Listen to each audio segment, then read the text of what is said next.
It was a Tuesday morning, the kind where the air is so cold you can taste the iron in it. My old truck, which usually rumbles to life with a familiar growl, gave me nothing but a sickening silence. Then I heard it, a hiss. Not the hiss of a steam leak, but something primal, something alive. I popped the hood, expecting a snake or maybe a stray litter of kittens. Instead, I found a pair of eyes that didn't belong in a suburban garage. They were yellow, piercing, and had pupils like obsidian daggers. I reached out thinking it was a terrified tabby. That was my first mistake. Before I could blink, a blur of fur and claws lashed out. She was smaller than a loaf of bread, but she moved with the speed of a lightning strike. That's when I saw the blood. Not mine, hers. Her front paw had been caught in the fan belt during my last attempt to start the engine. It was a deep, jagged gash. She wasn't just angry, she was fighting for her life. I didn't know then that I was looking at a black-footed cat, the deadliest feline on Earth. A predator with a 60% success rate, higher than a lion or a tiger, and she was bleeding out on my engine block. I grabbed my thickest welding gloves and a heavy hoodie. It took 20 minutes of hissing and snarling before I could get her out.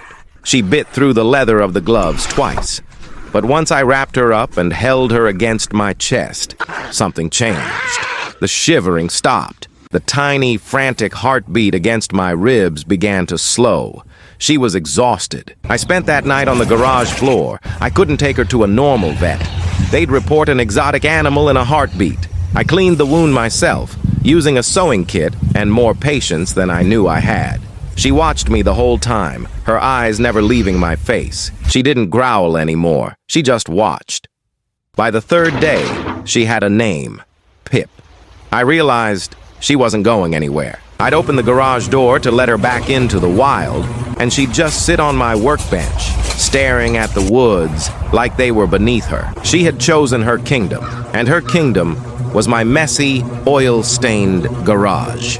Then came the biggest challenge, Tank, my 90-pound American pit bull. Tank is a giant teddy bear who thinks he's a lapdog, but he's still a massive predator. The first time they met, I was terrified he'd accidentally crush her. I was wrong.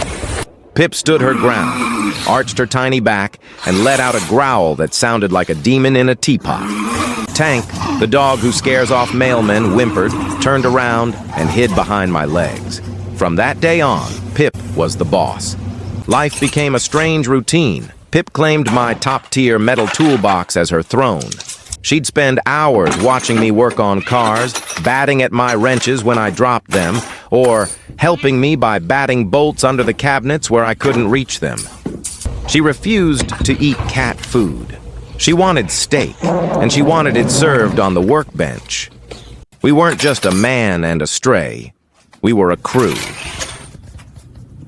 Everything changed at 2 a.m. on a rainy Friday. I was asleep in the house when the silent alarm on my phone went off. Someone had smashed the side window of the garage. I grabbed a flashlight and ran out, but by the time I got there, the screaming had already started. It wasn't the scream of someone being robbed. It was the scream of someone being hunted. I threw open the door and saw a man, 6 feet tall, covered in tattoos, staggering back against my truck. He was swatting at the air, but he was too slow. Pip was a whirlwind. She was moving so fast, she looked like 3 different cats. She wasn't just scratching, she was targeting his hands and face with surgical precision.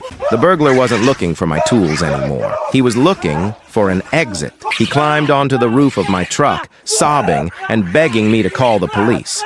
When the cops arrived, they found him huddled on the cab of the truck, refusing to come down until I put the demon away. They laughed at first. Then they saw Pip. One of the officers was a wildlife enthusiast. He recognized her instantly. His face went from amused to dead serious. You can't have this animal here. She's endangered. She's a lethal predator. It's a federal crime. I pleaded with them. I told them how she saved my shop, how she was injured and had nowhere to go. They didn't care. Orders were orders. They called the state wildlife sanctuary, and within an hour, a van was in my driveway. Watching them lure her into that small transport cage was the hardest moment of my life. She didn't fight them. She just looked at me through the bars, her yellow eyes filled with a confusion that broke my soul. She thought I was the one who put her there. The garage is quiet now. Too quiet.